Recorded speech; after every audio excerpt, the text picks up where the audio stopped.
Welcome to daily fact. आज हम discuss करेंगे करंट अफेयर 15 सितंबर से लेकर 18 सितंबर 2024 तक के इंपॉर्टेंट करंट अफेयर ही हम कवर करेंगे। सोर्सेज की अगर हम बात करें तो हम फॉलो कर रहे हैं न्यूज़पेपर्स में द हिंदू, इंडियन एक्सप्रेस को। प्लस गवर्नमेंट साइट्स में अगर हम बात करें तो हम फॉलो कर रहे हैं पीआईबी और ऑल इंडिया रेडियो। हमारा जो मेन टारगेट है वो करंट अफेयर और स्टैटिक फैक्ट इन दोनों को साथ में मिलाकर जो है वो एक स्टैटिक करंट को प्रिपेयर करना है, क्योंकि अभी इसी तरह से जो है वो एग्ज़ाम में क्वेश्चंस जो है वो करंट अफेयर के पूछे जा रहे हैं। अगर आप हमारे साथ नए जुड़े हो तो आप हमारे इनिशिएटिव को सब्सक्राइब कर सकते हैं और साथ में शेयर कर सकते हैं। तो चलिए डिस्कस करते हैं इंपॉर्टेंट करंट अफेयर्स। तो सबसे पहले हमें याद रखना है ये डैम जो है वो बहुत ज़्यादा इंपॉर्टेंट है। डैम का नाम है सरदार सरोवर डैम। ये कहाँ पर है? गुजरात में। Sardar Sarovar dam is in Gujarat. और ये कौन सी रिवर के ऊपर है? नर्मदा रिवर के ऊपर। तो ये डैम जो है वो न्यूज़ में है क्योंकि ये एक तरह से रिजर्वायर है। और अभी जिस तरह से मानसून सीज़न चला है तो डैम जो है वो ऑलमोस्ट फुल हो गया है। तो इस वजह से जो है वो ये न्यूज़ में रहा। और ये कंक्रीट ग्रेविटी डैम है नर्मदा रिवर के ऊपर। Third highest concrete dam. Third highest concrete dam है। फर्स्ट जो है वो बाखरा नंगल है, जिसकी हाइट अगर हम बात करें 226 मीटर, हिमाचल प्रदेश में है। लखवार जो है वो सेकंड है, जिसकी हाइट जो है वो 192 मीटर है, और ये कहाँ पर है? यूपी यानी कि उत्तर प्रदेश में। और थर्ड जो है वो आपका सरदार सरोवर डैम है, 163 मीटर जो है वो इसकी हाइट है, और ये कहाँ पर है? गुजरात में। तो ये तीनों जो है वो कहीं ना कहीं लिंक करते हैं आपस में। और भाखड़ा, लखपुर, लखवार और आपका सरदार सरोवर, इस तरह से सीक्वेंस में भी पूछा जा सकता है कि कौन सा जो है वो आपका हाईएस्ट ग्रेविटी डैम है। इस तरह से भी क्वेश्चन एग्जाम में पूछा जा सकता है। और ये जो डैम है Sardar Sarovar dam, it's a part of Narmada valley project. Narmada valley project initiate किया था सरकार ने, सेंट्रल गवर्नमेंट ने, जिसमें मेन जो टारगेट है वो ये है कि जो नर्मदा वैली रीजन है उसको डेवलप्ड करना। उसके रिगार्डिंग ये इनिशिएटिव था। नर्मदा रिवर की अगर हम बात करें तो इसको जो है वो आल्सो नोन एज रिवा, रिफ्ट वैली के थ्रू फ्लो करती है। एक फीचर है इसका, ये याद रखना है, रिफ्ट वैली। रिफ्ट का मतलब क्या होगा कि इस तरह से दो ब्लॉक पहाड़ के और उसके बीच में से जो ये रिफ्ट बनी है, इसमें से जो नदी फ्लो करती है, दैट उसको कहते हैं रिफ्ट वैली। तो इस रिफ्ट वैली से जो है वो ये फ्लो करती है नर्मदा रिवर। इंपॉर्टेंट है ये। देन उसके बाद हमें याद रखना है कि ये जो है वो ट्रेडिशनल बाउंड्री बनाती है between north India and south India. Narmada river को पेनिसुलर रिवर भी कहा गया है, ठीक है। और ये क्या करती है? बाउंड्री बनाती है between north and south India. Important length की अगर हम बात करें तो 1312 किलोमीटर जो वो लेंथ है। ऑरिजिनेट कहाँ से होती है? अमरकंटक। अमरकंटक कहाँ पर है? मैकाल माउंटेन में, मध्य प्रदेश। और ड्रेन करते हैं गल्फ ऑफ खम्बट में, बाय क्रॉसिंग मध्य प्रदेश, गुजरात और महाराष्ट्र। ये तीनों स्टेट्स हम याद रख सकते हैं। Even life line of Madhya Pradesh भी जो है वो कहा गया है नर्मदा रिवर को।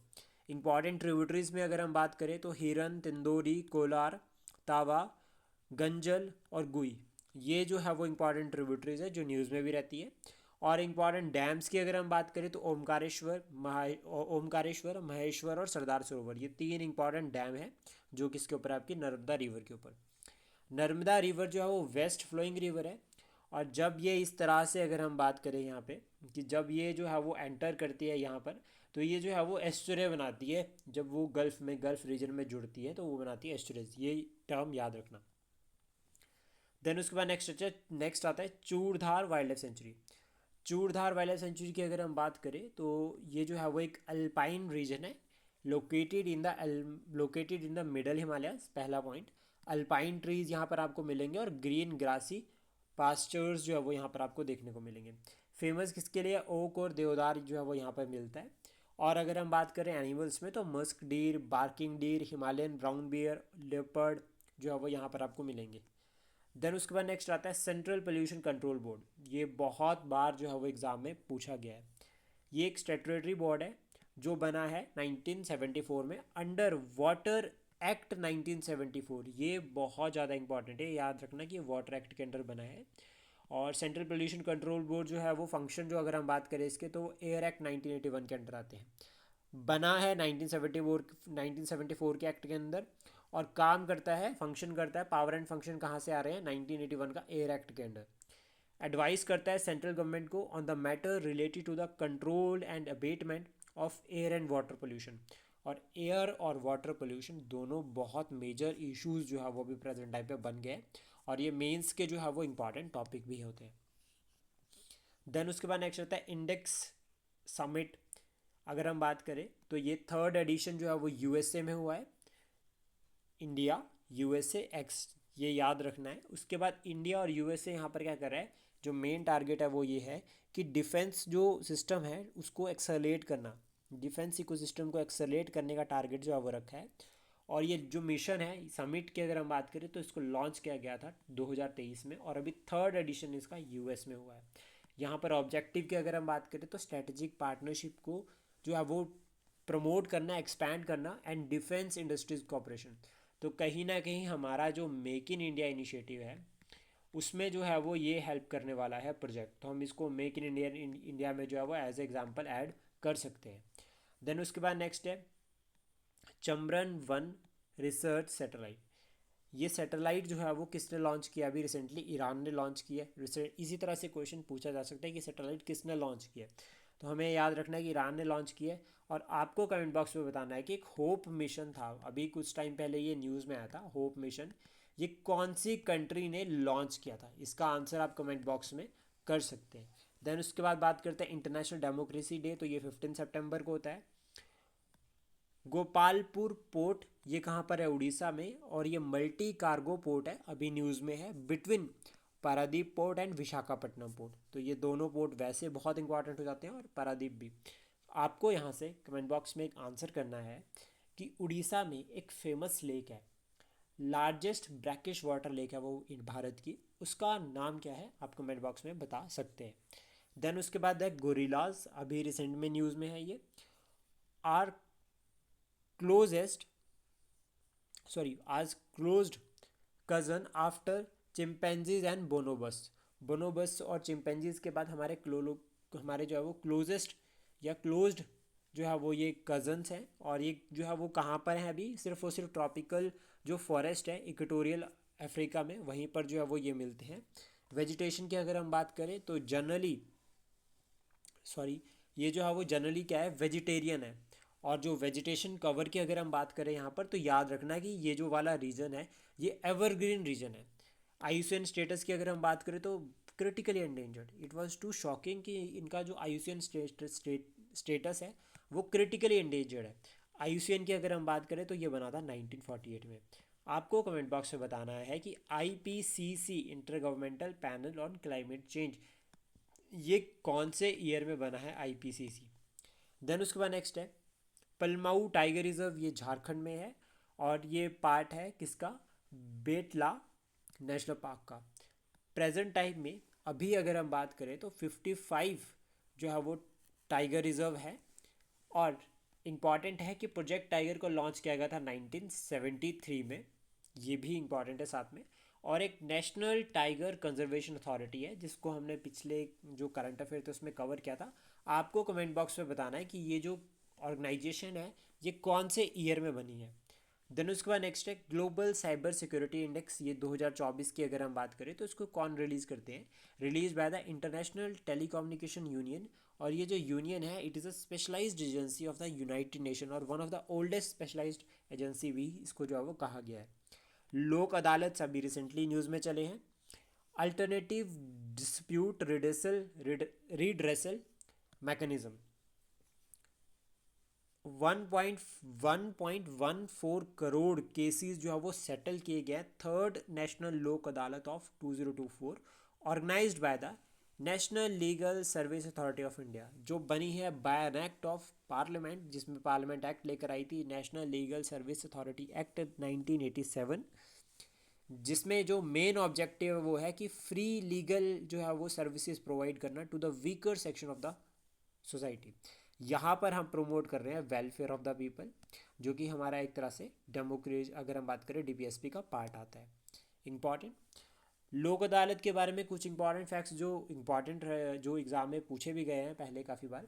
तो सबसे पहला तो याद रखना है कि डिसीजन फाइनल और बाइंडिंग होगा, no appeal, same powers as a civil court, कि सिविल के पास जितनी पावर्स होती है उतनी पावर लोक अदालत के पास भी होती है।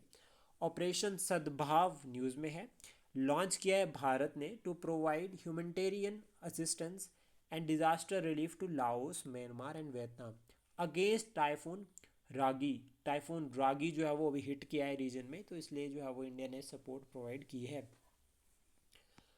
कंफ्यूज नहीं होना है, सद्भाव के साथ एक सद्भावना मिशन भी है जो इंडियन आर्मी का इनिशिएटिव है for the civil action in certain areas, like जो जम्मू कश्मीर का बॉर्डर रीजन हो गया, या मणिपुर वाला केस हो गया, या फिर अरुणाचल प्रदेश हो गया, तो उस रीजन में जो है वो सद्भाव जो है वो ऑपरेशन लॉन्च किया है किसने, इंडियन सद्भावना जो है वो लॉन्च किया इंडियन आर्मी ने, और सद्भाव जो है वो भारत का इनिशिएटिव है। देन उसके बाद नेक्स्ट आता है ऑपरेशन चक्रा थर्ड फेज जो है वो उसकी लॉन्च की है, सीबीआई का इनिशिएटिव है ये, to target financial crime network, और इंटरपोल के साथ मिलकर जो है वो इसको लॉन्च किया था 2022 में। जूट प्रोडक्शन की अगर हम बात करें, जो हमारा नेक्स्ट टॉपिक है, जूट प्रोडक्शन में ये कहा गया है कि अभी जो है वो यहाँ पर जो है वो 20% जो है वो ड्रॉप देखा गया है एक्सपेक्टेड जो है वो जूट प्रोडक्शन में 2024-25 के लिए। ऐसा क्यों हुआ है? क्योंकि नेचुरल कैलामिटीज़ यानी कि फ्लड्स वगैरह के चांसेस जो है वो बहुत ज़्यादा हो गए हैं, जिसकी वजह से जो है वो यहाँ पे क्या है, ये जूट प्रोडक्शन में गिरावट आई है। अब हमें जो याद रखना है इंपॉर्टेंट एग्जाम के लिए, वो है सबसे पहला कि जूट को जो है वो गोल्डन फाइबर कहा गया है। 70% जो है वो जूट प्रोडक्शन भारत से होती है वर्ल्ड में, और मैक्सिमम भारत में भी कहाँ पर होती है, वेस्ट बंगाल में। नेशनल जूट बोर्ड जो है वो 2008 में बना था, और हेडक्वार्टर की अगर हम बात करें तो कोलकाता में है। आपको कमेंट बॉक्स में बताना है कि जो कॉफ़ी बोर्ड ऑफ इंडिया है, ठीक है, उसका हेडक्वार्टर जो है वो कहाँ पर है, इसका आंसर आप कमेंट बॉक्स में कर सकते हैं। देन उसके बाद वर्ल्ड ओजोन डे ये सेलिब्रेट किया जाता है 16 सितंबर, और थीम अगर हम बात करें इस साल की तो है Montreal protocol advancing climate action. Ozone जो है वो एक सेकेंडरी पोल्यूटेंट है, फॉर्मूला है O3। ओजोन दो तरह की होती है, गुड ओजोन होती है और एक बैड ओजोन होती है।